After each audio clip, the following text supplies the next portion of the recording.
Let's go. Let's roll.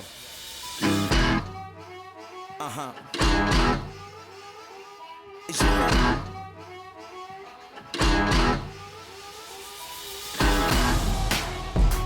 I'm about to take you there.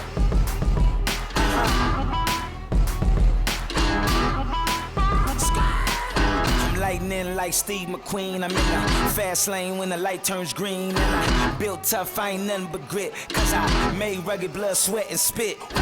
Yeah, like a horse I fly. Better brace yourself in for a bumpy ride. I like to play hard, but I work harder. And I weather the storm cause I'm built stronger. I was born to run. I was built to last. I was made for speed. Cause I was born fast. Born to run, born to ride. Keep on flying till my hands touch the sky. Born to be wild and free. Keep on going, yeah, there's no stopping me. I was born for this. I was born for this. I was born for this. I was born for this. Out the gate like a bucking bull. Got my horns up, I'm unstoppable. Got you spin around, it's a do-si-do. Gotta hold on tight like a rodeo. If you wanna get down, get yourself elevated up off the ground. Yeah. Then come along with me to the nitty and the gritty of the country. I was cut from steel. I was built for grit. I was made to fly. Cause I was born for this. Yeah. Born to run, born to ride. Keep on flying till my hands touch the sky. Born to be wild and free. Keep on going, yeah, there's no stopping me. I was born for this. Good afternoon. Where have you been? I've been here. Where have you been? We have not been here. The last month or two, in the dead heat of summer, is probably our least favorite time of the year to go camping, only because there's a lot of crowds out there, a lot of traffic headed up the pass to try to leave on a Friday. And but as far as I'm concerned, camping season starts now. We did go for a wild ride. Quite a unique adventure getting COVID. Yeah. So Mama Goose and I got fun. COVID at the exact same time. No. I think she gave it to me. No. No. I gave it to her. You got it Yeah. and gave it to me 5 days later. But So- we had company for one another. We like to do Yes. everything together, including suffering COVID. But that was 3 weeks of downtime where we had a couple adventures planned, and we weren't able to do that. But Forests are back open. forests have been So- closed. They just reopened on Thursday, where we're at right now. San Bernardino National Forest opened on Thursday. But today we thought we'd come up here. A lot of people have asked for a walk around on Belle. And I've done one previously, but so much has changed on her since then. And what we're going to do is we're going to kind of show you some of the basic equipment that we bring with us on camping trips, and then do a full walk around on Belle. And last thing we want to talk to you guys about is, since we've been putting out YouTube content, a lot of folks have asked for, see if we're ever going to do a meetup. And the answer's been yes, when the time's right, when COVID kind of settles down. And I'm not sure if it's ever going to settle down completely, but I think we're ready to do a meetup. If you guys are interested in doing a meetup here somewhere in Southern California. Yep. And considering the time of year, we're thinking, now that it's fall and starting to cool down, probably somewhere in the desert where it's nice and open. It's going to be mostly just a meetup where we'll do a night or two. No crazy trails. In fact, maybe some trails we'll go on a ride or two, but it's going to be super mild. We don't want to get ourselves in a situation, or anybody else, where anybody's getting damage or... Well, we don't have a plan. So we never have a plan. We just thought it would be something fun to do with all of you, and if you're interested, you can leave a comment below and let us know. Or hit us up on Instagram. We'll probably, like he said, just keep it very mild.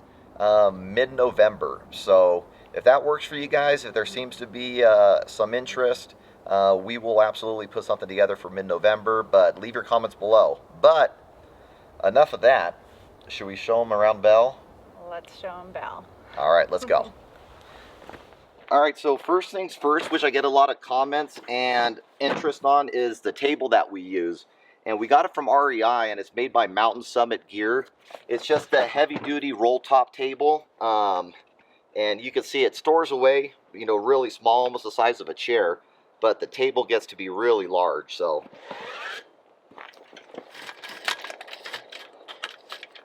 All right, and the tabletop just kind of gets put in here, locks in position. Boom, table. Good size too, so.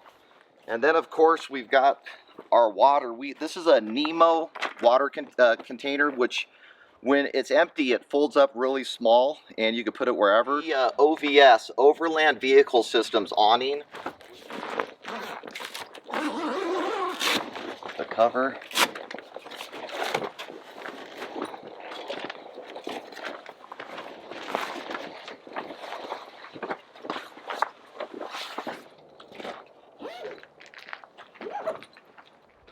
All right, so to start off, when it comes to lighting, what I'm running is basically KC everything. I got the KC Pro 6 LED light bar. The KC, I have a couple A-pillar lights here, which are all switched on separate circuits that I can run them individually.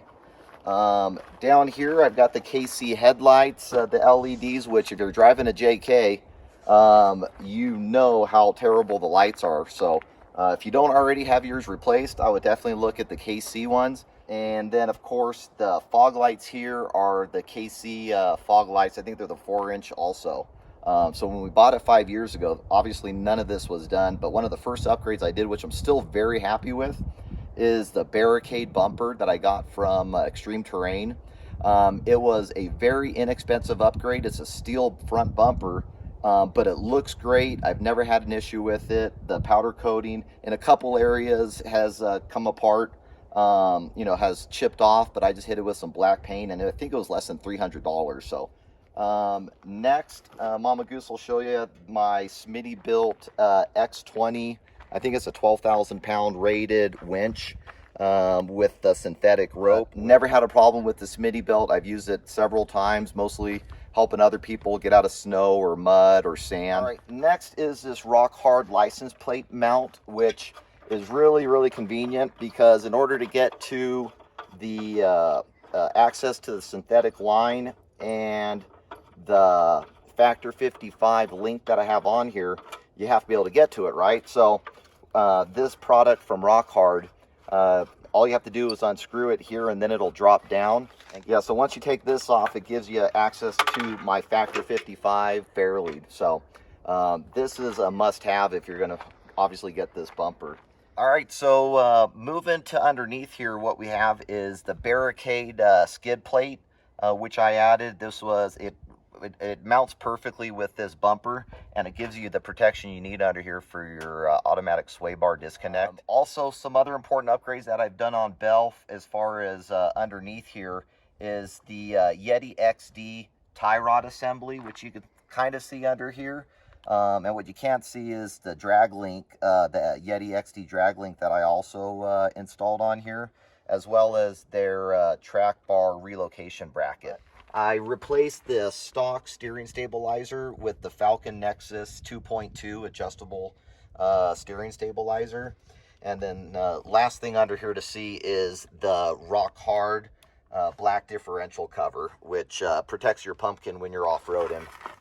All right, so not a whole lot underneath the hood to discuss, but there are some upgrades that I've done, which over the years I've really gotten to appreciate. First things is these latches that I added on to Bell, and these were made by Rugged Ridge. And if you have a JK and you've never replaced them, they're kind of flimsy and gets a little nervous when you're on the freeway and it starts bouncing around. One of the other things that if you have a JK, which you really don't have, which a lot of cars do have, are these underhood KC lights that I have switched right here. So when it's nighttime, you can see what you're doing under here. Something that I really want to discuss with you guys, because I don't want to just tell you everything that's on Bell and not really give you what my opinion on it. The dual battery setup here that I have, this is made by Genesis. It's the off-road dual battery kit with, then I got the G screen inside, which I'll explain to you guys in just a little bit. All right, and as far as batteries, I've got 2 Odyssey batteries, which I purchased also from Genesis, and I've had these batteries for about 2 years. And I can honestly say that I am not impressed. The accessory battery, they're 2 identical batteries. I think it's the PC 1500, but the accessory battery is pretty much on its last legs. And I think maybe what the issue is the alternator in these JKs just doesn't have the oomph that it needs to provide the voltage charge that is required to keep these batteries maintained. And I did purchase a external battery charger. I think I should have been charging maybe once every other month just to top these batteries off and keep them maintained, but I think it might have been too late on this accessory battery. So I did purchase another battery. I hope I don't regret it. But I'm only going to replace the accessory battery because the main one seems to do just fine. I don't have any issues with it. But what happens is every morning when I wake up from camping, the fridge will be turned off because it senses low voltage, which there is low voltage. So I'm going to replace this battery with another one. I'm going to do my homework and do my required maintenance. Maybe every other month I'll throw the charger on it. All right, guys, so just a couple more things under the hood that I want to talk about that I've added to Bell is the 8-circuit S-Pod, which makes wiring lights and everything else super easy. The brains are here. You wire everything to here, and then there's like a Cat 5 cable that runs from here to inside, which I'll show you guys a little bit later to turn everything on and off. So we added this, and I replaced my factory brake booster and master cylinder with a larger one. I'll get into a little bit later, but we replaced the brakes quite some time ago, because when you go to 37s, the braking performance declined incredibly. It was really, really scary when you had to get on the brakes. So part of that upgrade is a new brake booster and master cylinder. All right, and we've already kind of talked about the awning, which is Overland Vehicle Systems 270 awning. Really pleased with it. Couldn't be happier. Deploys really quick, puts away really quick, and when it gets real windy, there are legs here that you can drop down and then stake it to the ground, so you don't have to worry about anything. But on the outside here, what I'm doing for the fender flares is I replaced the stock ones because I need a little bit more clearance for my tires. I went with the Poison Spider Steel Crusher flares, and then the inner flares are also Poison Spider, the vented inner flares, which because I'm running the Falcon 3.3 shocks, they have this little dial here, which I have to kind of fabricate, well, not fabricate, but I had to cut around the inner fender flare to be able to turn the dial based off of the setup with the Falcon 3.3s. Tires and wheels, couldn't be more pleased with. Running the BFG 37-inch KM3s, and they're sitting on KMC Machete bead locks, which they're all dinged up, but they serve a great purpose whenever we're doing any rock crawling. I could air down to 6-8 pounds. That's that. And then just a couple more things to talk about on the side here is I've got these TerraFlex rock sliders, which are kind of banged up underneath, but that just tells you they work just fine. When we ran John Bull, I was you know, really setting on these things and putting them through their paces, and they didn't let me down. And then final thing back here is the shore power, which I connected through my license plate. And you can see it's just basically a plug that goes from here to a plug inside of your house or on the side of the house. And What that does is inside, I'll show you later, I have a NOCO trickle charger that, you know, there would be times where Belle would sit, you know, 2 weeks at the house and not be driven. So I would plug it in, and maybe that was a problem. Maybe it's, I mean, not doing the best as far as trickle charging, and maybe it overcharged the accessory battery. Not quite sure, but if you guys have any comments, let me know on what you think. The reason why that auxiliary battery is barely holding 12 volts right now. That's about it for here. What I do want to discuss, which some of the things you can't see, is the lift kit that I'm running. I'm running the 3.5-inch Rock Crawler X Factor lift, and that replaced the upper control arms, lower control arms, coils, basically everything you would expect to see in a mid-arm lift. It got replaced with that lift kit. One thing that I did replace though is, because we're overlanding and we really have this thing weighted down with the URSA Liner, with all of the gear, the steel fenders, there was a time there where Belle was kind of sagging on the rear end. So I did replace the Rock Crawler coils with the TerraFlex Outback coils, which were recommended to me, and they handle the weight a whole lot better. And in addition to those new coils, I added coil spacers on the front and rear. I believe it was a 1/2 inch on the front and 1 inch in the rear, and that really gave Belle the stance I was used to before we started loading her down. And I'm real pleased with the height and the clearance that I gained by replacing those coils. I replaced the cross member as well as added aluminum skid plate, the full belly skid by Arctic Industries. And those, like I said, are aluminum, and that made a huge difference, which gives me the protection I need underneath, but it's not super heavy, so I'll be able to you know, save some weight wherever I can. But replacing that cross member at the same time is pretty important too, because when you compare the side-by-side cross members between the factory and what you get from Arctic, it really provides you some extra structural integrity under here when you're doing all kinds of twisting and turns and flexing. Alright, just a couple more things to talk about on the side here is, as I mentioned earlier, when I replaced the master cylinder and brake booster, that was because I went with the TerraFlex, their big brake system, and replaced the rotors, the calipers, and the size of the rotor and calipers now compared to factory is incredible. I'd say it's almost double the size, and that's what gives you that braking power that you need. But in order to get that braking power, make it perform the way it's supposed to, you should also replace your brake booster and master cylinder at the same time.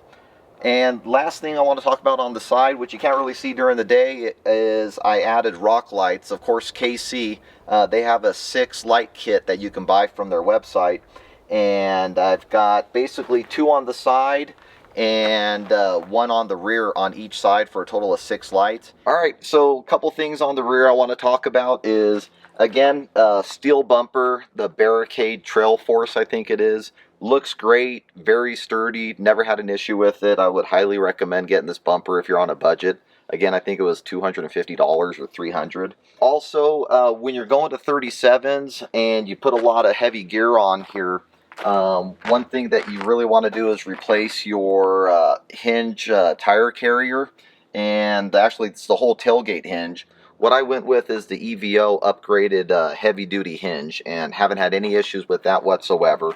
On the back here, basically what you see is holding the roto packs, which, you know, we put either gas here or water. This is made by Rock Hard, and what it is a strap that goes around the tire, and then with some Rotopax mounts mounted to the strap, you can put the Rotopax on there and have a little bit extra fuel or water with you for your adventures. The Trasheroo, we used to use a Trasheroo, which lasted for a good year and a half before it started falling apart, which I was actually shocked. But when it was time to replace it, I've been following these guys for quite some time. They have a great YouTube channel. They have some really great videos. Their Instagram feed is full of great stuff.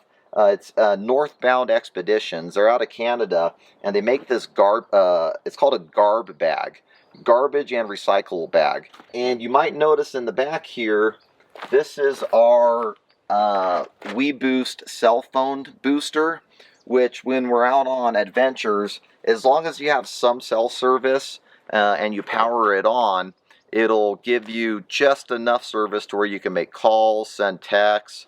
One thing it doesn't do is make signal. So if there is not even the slightest signal in the area, it won't do you any good. It needs a little bit of signal in order for it to amplify it to give you the ability to send and receive phone calls and texts. But when I replaced the front headlights, I also wanted to replace the rear tail lights.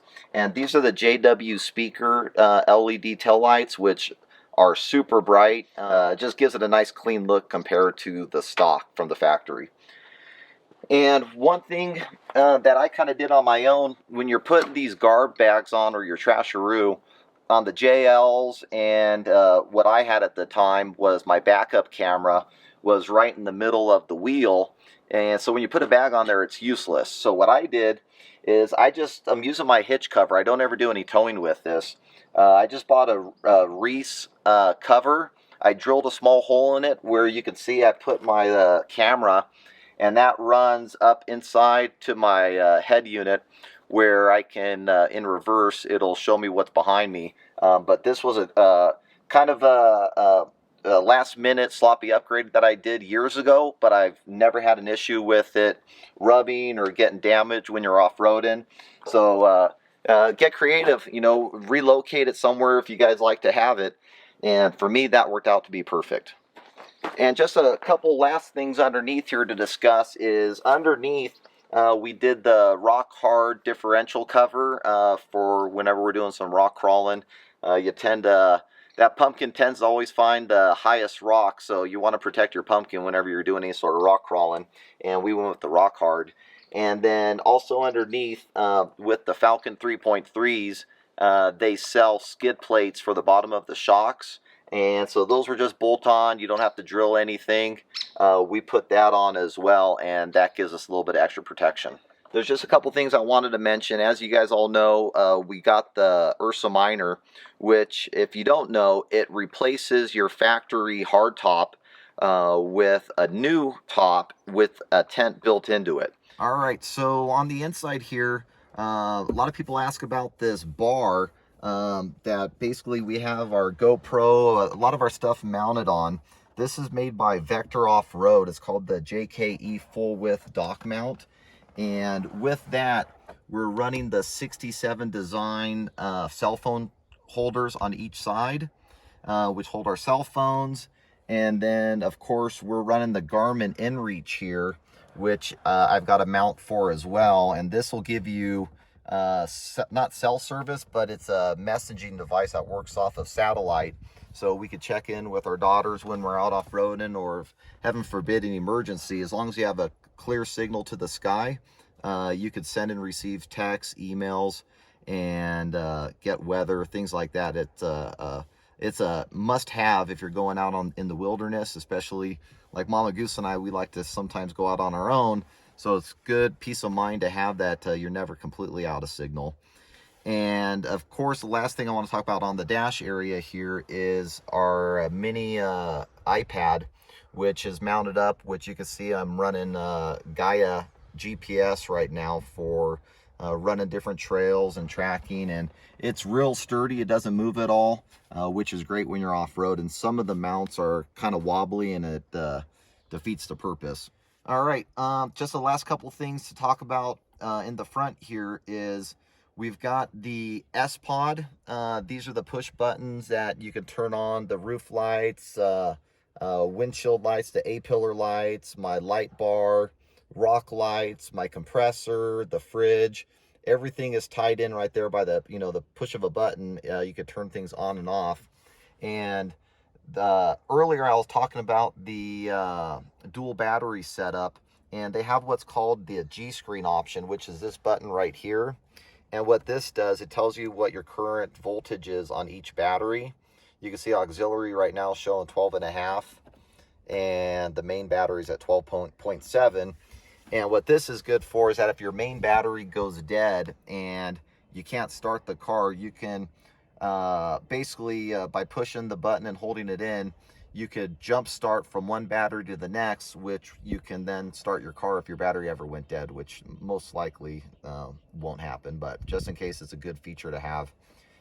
And then you can see right here plugged in, this is our cell phone booster that gets power, and all it is just a cigarette lighter, which I have it wired up here. Once you plug it in, it gives the power to the booster that you need in order to get cell service, and this is the antenna for it.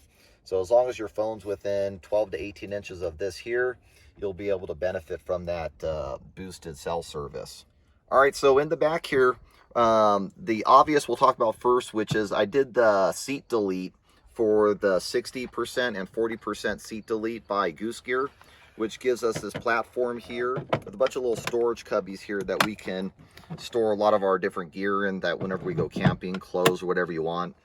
And last thing is, which you maybe can or can't see, but when you go with the Goose Gear platform, they also have the option for to replace the side cubbies here, which is a great place where I keep my drone. I keep my 2 chairs, which these are the Kermit chairs, which are really nice, set up quickly, and our little side table, and one more pocket side cubby where you can take it off and we store additional items inside there. In the back here, this is kind of our headquarters whenever we're camping. This is our kitchen. This is additional storage. Starting off with our Dometic 40-liter fridge. Never had a problem with this. Has always kept a steady temperature. But I have that mounted on the Tembo Tusk heavy-duty slide, and you got the Tembo Tusk cutting board option as well. And this is great storage for my saw that I use for cutting wood whenever we're out and need to get some firewood. It stores there out of the way. And then it also gives you a little bit of room on the side here where I can keep my Fisker's axe as well as a machete here on the side, so that that stays out of the way as well. You can see the Goose Gear platform goes all the way to the back here, which is what the slide mounts to. And moving up top, one of the best upgrades that I did when it comes to having additional storage is, before we had this Vector grocery getter shelf, what they call it, I would just stack stuff up. We would just stack stuff up, and when you're off-roading, it's falling left, it's falling right. But this mounts directly to your roll bar, and it gives you a lot of extra room where we keep that table you saw earlier. I keep my Jackery Explorer 1000 up here. I keep my solar panels, 2 solar panels for the Jackery stores down there. And just another bug out Overland Solar bug out 130. I'll show you this a little bit later once we get to the front and how that works. One of the, a great upgrade from Outback Adventures is they make the JK and for the JL this tailgate table, which there's absolutely no rattling when we're going out off-roading. Folds down, has another cutting board here to give you a little bit of extra working area. And then there's this cutlery system where we keep our forks, our spoons, our knives, lighter, spatula, and that's from Overland Outfitters. Again, continuing the full Goose Gear seat delete, we have more storage here, where on this side I keep all my recovery gear.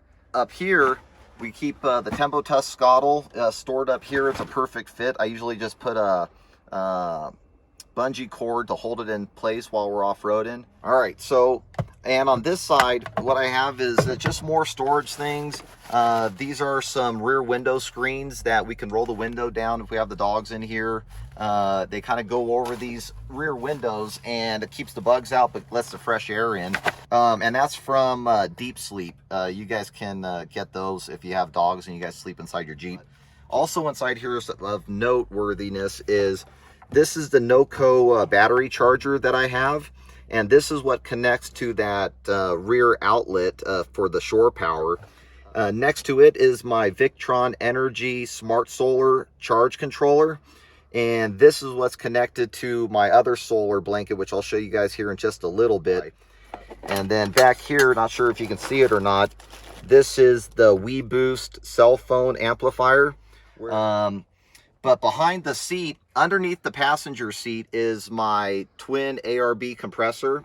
And I have connected to that my air line and my air chuck. I hit the S-Pod that turns on the compressor, and then I just take this from side to side and fill up the tires with air. And this is a great little area that's out of the way, that we don't have air chucks and air hoses all over the place. That's about it on the inside. Only thing I want to say is this is also where we access the URSA Liner. So I'm going to ask Mama Goose to come over here, take the camera up there, and show you guys basically how easy it is to get in and out, and we'll go from there. All right, I'm gonna hop on up and show you what the inside of the URSA Liner looks like. All right, up here, all we did was we slid the panel over to the side to be able to hop up here. We have some LED lights too, one for each person, that turn on and off by a button, clamp into place when you're not using them. This comes down if you need extra support. You just twist this down, pull this down, tighten it. In each corner there are plugs, so they're under this panel that I unzipped to let the air flow through. There's 2 plugs, one in each corner. And then the pad was a 2-inch foam pad that Daniel replaced to a 4-inch pad, just to give us, it wasn't uncomfortable, but we just wanted it to be a little softer. We use our blow up X-Ped pillows. We also have a sleeping bag that's tucked behind the camera. Stays up here, everything folds flat and is easy to close. And that's it up here in the URSA Liner. The last thing that we really enjoy when we're out camping is the solar panel that we have made by Overland Solar. It's the Bug Out 130. But basically what you do is it Velcros open, you unfold it like this, put it in direct sunlight, and then how I have it wired is I keep it tucked away here underneath Mama Goose's seat next to the compressor, and I just take it all apart, run it to wherever it's at, and it plugs in right here. And what it's doing now is it's taking all this sun energy and it's converting it into power to that Victron controller, and it's charging the batteries as we speak. And what's great with that Victron controller is it has an app that works Bluetooth, that I can check the amps at any time, the voltage that's coming in, and gives you an idea of how much charge you're really getting. Well, that was fun. Yeah. That's our Jeep. That's Belle. You guys have asked, and if you have more questions, leave them in the comments. Send me a message on Instagram. But that's it. We're going to eat some lunch, and please leave some comments and let us know if you're interested in doing the meetup. Where do you want to go, Mama Goose? Let's see where our viewers want to go All and right. what they want to do. Give us some ideas. If you're interested. If nobody's interested, we'll just go camping by ourselves like we always do. But hopefully you guys enjoyed this video. We are going to eat some lunch and hang out, and then start working on this video so you guys can watch it. And, well, you're already watching it. It's been a while. We're rambling. You know, maybe it is me. Maybe I'm the one that rambles. No. I ramble, like I am right now. That's it, guys. Hopefully we'll see you on the trail soon. And until then, be safe and happy trails.